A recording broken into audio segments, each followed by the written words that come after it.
أعوذ بالله من الشيطان الرجيم بسم الله الرحمن الرحيم اللهم صل على سيدنا ومولانا محمد وعلى آل سيدنا ومولانا محمد وبارك وصل وسلم عليه.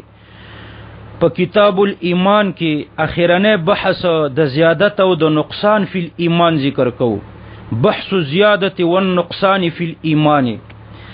ګوره طالبانو د جمهور محدثینو اشاعرو ائمه ثلاثه او اهل ظواهر پنیز په ایمان کې زیادت او نقصان دواړه راځي. دا اول مذهب ده. او د امام اعظم ابو حنیفه رحمه الله مشهور قول داده چې په ایمان کې زیادت او نقصان دواړه ناراضي. شیخ ابو المنصور البغدادي رحمه الله په کتاب الاسماء والصفات کې د امام ابو الحسن اشعری د کتاب مقالات الاسلامین په حواله باندې د امام صاحب قول را نقل کړی دی چې الایمان لا يتبعض ولا يزيد ولا ينقص ولا يتفاضل الناس فيه. فضل الباری جل اول صفحه 258. نو دو مذاهب شو. یو دا چې په ایمان کې زیادت او نقصان راځي، دا د جمهور مذهب دی. او دویم دا چې په ایمان کې زیادت او نقصان نه راځي، دا د امام صاحب مذهب دی. دریم مذهب درته به وروسته ذکر کوم، د عبد الله ابن مبارک رحمه الله او امام مالک ته منسوب دی. او د امام صاحب هم یو قول دی چې په ایمان کې زیادت راځي او نقصان پکې نه راځي. خدا به درته وروسته ذکر کوم. مشهور مذاهب پکې دا دو دي، یو دا چې په ایمان کې زیادت او نقصان راځي، او دویم دا چې په ایمان کې زیادت او نقصان نه راځي. دا خو مذاهب شو.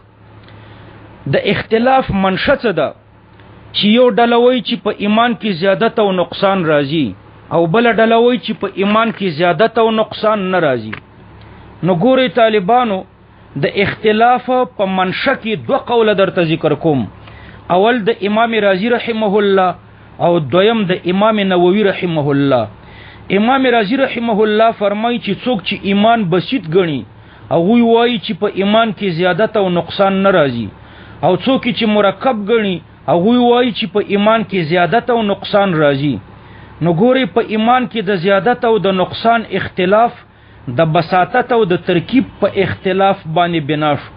څوک چې اعمال د ایمان نه جز ګڼي نو ایمان ته مرکب وایي، نو هغوی وایي چې په اعمالو کې خو زیادت او نقصان راځي، لہذا په ایمان کې زیادت او نقصان راځي.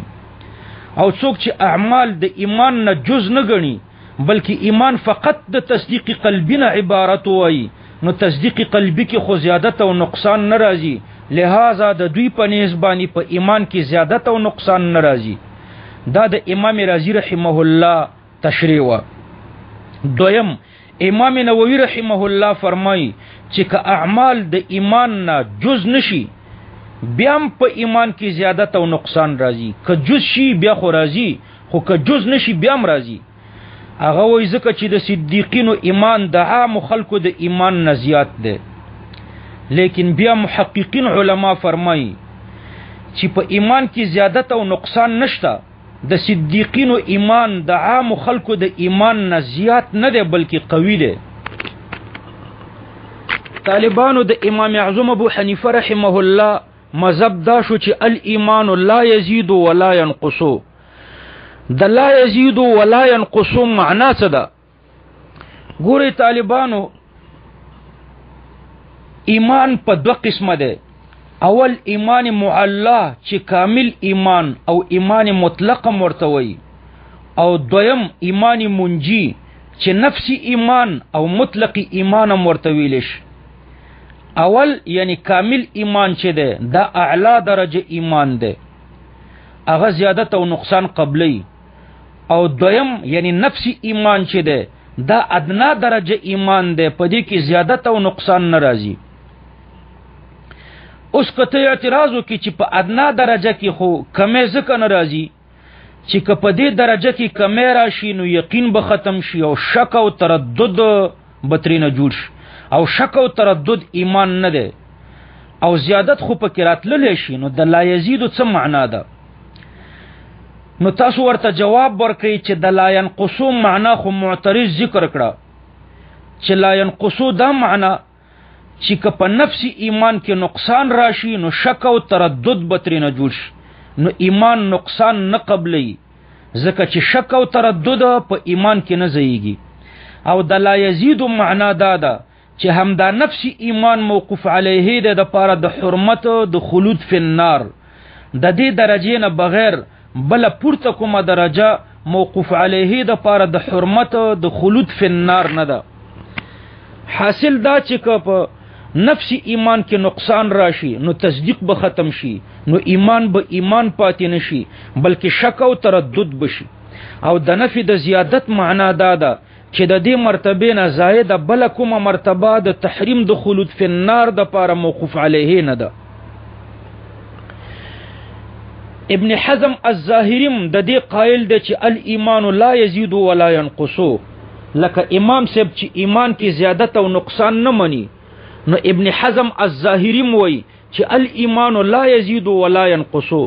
دلته می مقصد د ابن حزم الظاهری د توجیه را نقلول دي، هغه د لا یزيد ولا ينقص د پاره یو توجیه ذکر کوي.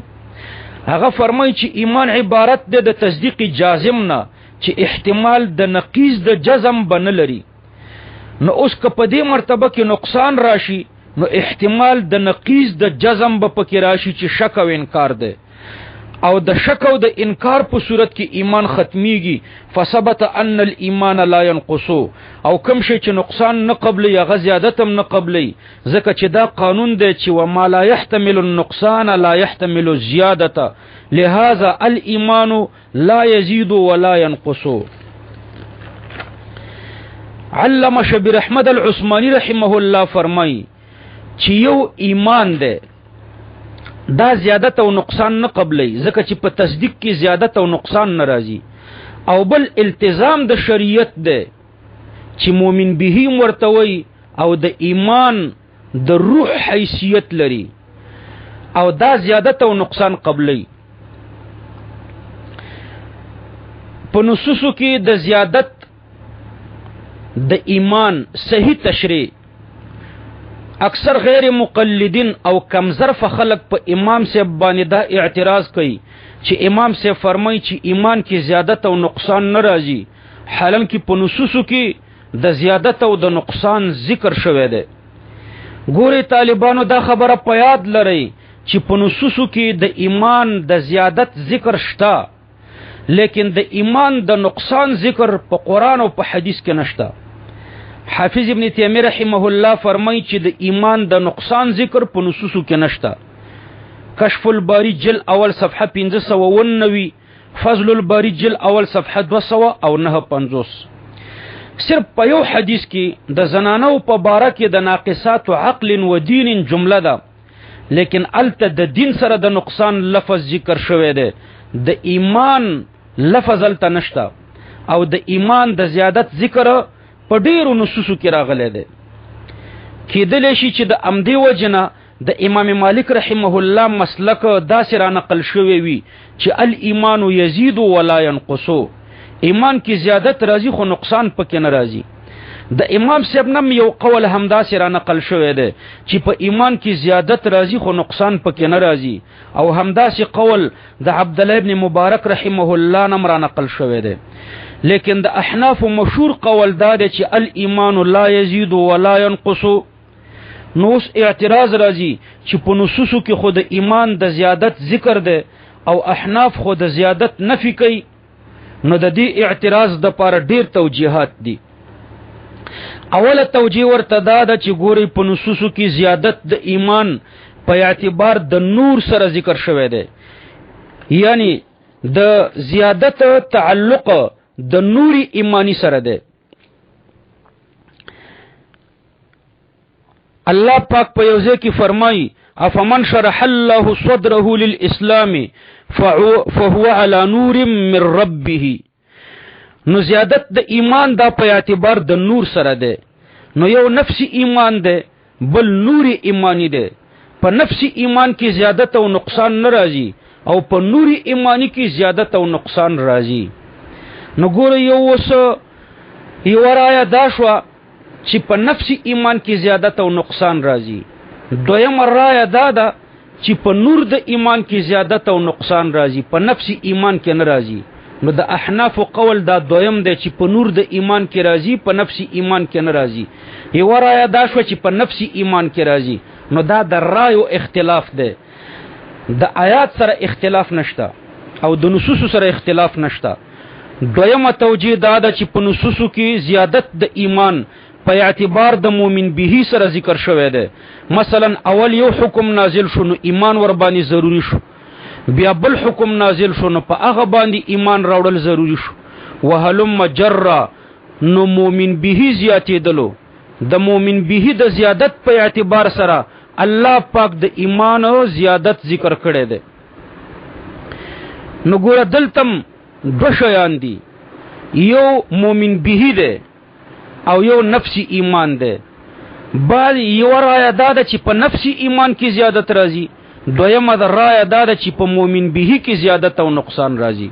نو دا د رایو اختلاف دی. او دریم دا چې زیادت په دو قسمه دی، اول زیادت به اعتبار الکم او دویم زیادت به اعتبار الکیف. په ایمان کې زیادت او نقصان به اعتبار الکم نه راځي او به اعتبار الکیف راځي. نو په نصوصو کې چې کم زیادت او نقصان ذکر شوی دی هغه به اعتبار الکیف دی چې قوت او ضعف ورته وي. او څلورمه توجیه پکې دا ده چې په ایمان کې زیادت او نقصان په اعتبار د ذات سره نه راځي او په اعتبار د سکینی او د طمانینیت سره راځي.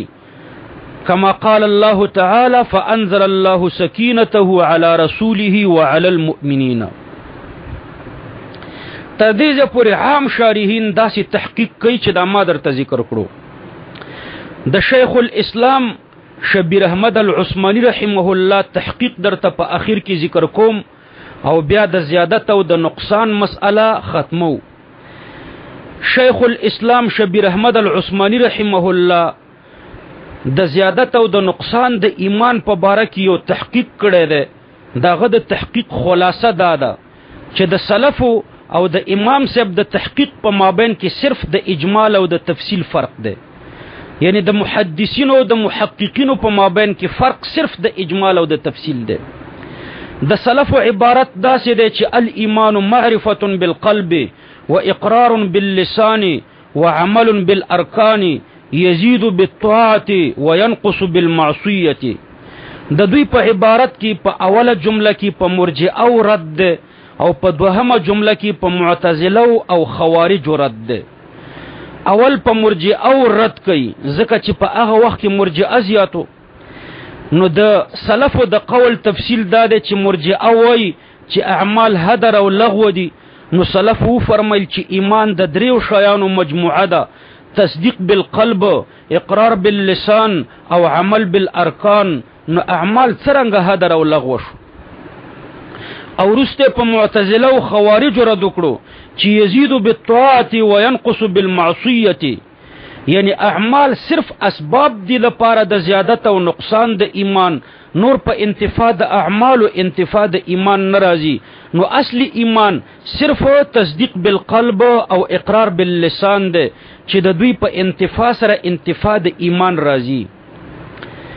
او د امام صاحب عبارت امام طحاوی رحمه الله دا سره نقل کړی دی چې الایمان اقرار باللسان وتصديق بالجنان وما صح عن رسول الله صلى الله عليه وسلم من الشرع والبيان كله حق والإيمان واحد وأهله في أصله وأهله في الأصل سواء والتفاضل بينهم بالخشية والتقى ومخالفة الهوى وملازمة الأولى. د امام سے په عبارت کې څلور امور ذکر شوي دي. اول رد ده په معتزله لکه د سلفو په عبارت کې چې په معتزله او په خوارجو اول رد کوي، او دویم رد ده په مرجئه لکه سلفم چې داسي کړیو، او دریم تفاوت د اجزاو ذکر کړو سلفو دانو ذکر کړي، او څلورمه حقیقت د ایمان ذکر کړو سلفو دانو ذکر کړي، او پنځمه هغه درجه ذکر کړه چې داغي په انتفاع سره انتفاع د ایمان راځي. نو دا درې شیان امام صاحب پکې زیات کړه. نو د امام صاحب قول دا د سلفو د قول د پاره تشریح ده. امام صاحب اول رد په معتزله او خوارج وکړو. ځکه چې د امام صاحب په وخت کې معتزله او خوارج ډیرو. د امام صاحب د قول تفصیل دا دی چې امام صاحب په الایمان اقرار باللسان و تصدیق بالجنان کې په معتزله او خوارج رد کوي، ځکه چې دلته د عمل ذکر نه کوي. او بیا په مرجئه رد کوي، فرمایي چې وما صح عن رسول الله صلی الله علیه وسلم من الشرع والبيان كله حق. دلته د اعمال اهمیت بیان کړو، نو په مرجئه رد راغلو، خو ورسره د اعمال درجم ذکر شو چې اعمال د تصدیق او د اقرار په درجه کې نه دي. بیا د ایمان حقیقت داسې بیانوي چې ول ایمان واحد، یعنی ایمان د اقرار د تصدیق او د عمل بالارکان درې واړو نه مجموعه یو امر ده، لکه د پلو ډډ او شاخونو نه مجموعه چې یوونه وي، او لکه څرنګه چې پلې ډډ او شاخونه په یوه مرتبه کې نه دي، نو همدارنګه تصدیق اقرار او اعمالم په یوه مرتبه کې نه دي. په اخر کې هغه مرتبه ذکر کړه چې د هغې په انتفاع سره انتفاع د ایمان راځي چې واهله فی اصله سواء.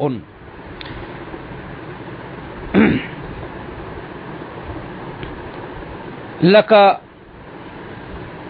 بنایی د سترګو نظر چې مختلف درجات لري، د چا نظر تیز وي، د چا متوسط وي او د چا کم وي، لیکن د دوی په مابین کې و درجه داسې وي چې که هغه نه نو نظر به ختم شي. همدارنګه د ایمان مختلف درجات دي، لیکن یو درجه داسې هم ده چې د هغې نه لاندې کفر دی. نو امام صاحب فرمایي چې اهله فی اصله سواء، داسې نه دی ویلي چې واهله فیه سواء. امام صاحب په اخر کې بیا په مرجئه رد کوي چې والتفاضل بینهم بالخشیة والتقى ومخالفة الهوى وملازمة الاولى. نو اعمال ضروری دي، ځکه چې د اعمالو له وجې مرتبې اوچتېږي، حتی چې د اولا او د افضل اهتمام هم پکار دی. د دې په وجه رفع د درجاتو راځي. او لکه سلفو چې فرمایلی چې یزید بالطاعت وینقص بالمعصیه، نو همدارنګه امام صاحب مو فرمایل چې د اعمالو حیثیت په ایمان کې همدا ده چې د دې په وجه درجات زیاتیږي. اخر کې د زیادت او د نقصان فی الایمان نورسته د استثناء فی الایمان مسله درته ذکر کوم. یعنی یو مسلمان باید چې انا مؤمنون وای او که انا مؤمن ان شاء الله وای. ائمه ثلاثه فرمای چې داسې ویل پکار دي چې انا مؤمن ان شاء الله، یعنی استثناء پکار ده. او امام ابو حنیفه رحمه الله او اکثر متکلمین فرمای چې استثناء نه ده جایزه. امام اوزاعی رحمه الله فرمای چې استثناء او عدم استثناء دواړه جایز دي. لیکن ګورئ طالبانو دا نزاع لفظي ده، ځکه چې د ان شاء الله د پاره مختلفي وجې دي. اول کله ان شاء الله ویل کېږي لپاره د تردد فی الایمان فی الحال، نو په دې اعتبار اتفاقا ناجایزه ده، ځکه چې په خپل ایمان کې تردد کفر دی. دویم کله ان شاء الله ویل کېږي د پاره د تردد فی المآل چې د خاتمه معلومات نشته. او دریم کله ان شاء الله لوستل کېږي د پاره د تبرک. څلورم کله په انا مؤمنون کې د مطلق ایمان نه کامل ایمان مرادول شي. نو ګورئ څلور صورته ما درته ذکر کړو. که ان شاء الله د پاره د تردد فی الایمان فی الحال وی، نو اتفاقا ناجایزه ده. او په دې وروسته درې واړو صورتونو کې چې ان شاء الله وای لپاره د تردد فی المآل، او یا ان شاء الله وای د پاره د تبرک، او یا ان شاء الله انا مؤمن ان شاء الله وای خو په انا مؤمنون کې د مطلق ایمان نه کامل ایمان مرادوي، نو په دې درې واړو صورتونو کې د ان شاء الله لوستل جایز دي.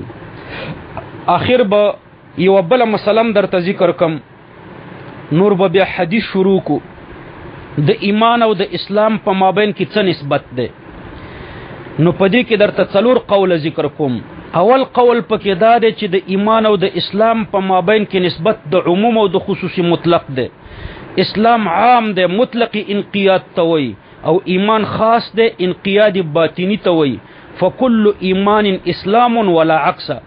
دویم بعض علما وایي چې د ایمان او د اسلام په مابین کې نسبت د عموم او د خصوص من وجه ده. ایمان انقیاد باطنی توي او اسلام انقیاد ظاهری توي. نو اوس په بعضو کې دواړه جمع شوي وي او په بعضو کې صرف انقیاد ظاهری وي او په بعضو کې صرف انقیاد باطنی وي. دریم سید مرتضی الزبیدی فرمایي چې د ایمان او د اسلام په مابین کې تلازم فی الوجود او یا تساوی ده، ځکه چې ایمان انقیاد باطنی ته وایي خدا هلته معتبر وي چې انقیاد ظاهری ورسره وي، او اسلام انقیاد ظاهری ته وایي خدا هلته معتبر وي چې انقیاد باطنی ورسره وي. شاه صاحب فرمایي چې د ایمان او د اسلام مسافه یوه ده، د دواړو په مابین کې د ایمان او د اسلام په مابین کې فرق صرف د مبدا او د منتها ده. د اسلام شروع د ظاهر نه کیږي او باطن ته رسیږي، او د ایمان شروع د باطن نه کیږي او ظاهر ته رسیږي. تر دې پورې په کتاب الایمان کې سم مختصر تحقیق د الله پاک په توفیق باندې موږ ذکر کړو. د دین وروسته به د حدیث تشریح او اول حدیث به وایو. سبحان ربك رب العزة عما يصفون وسلام على المرسلين والحمد لله رب العالمين.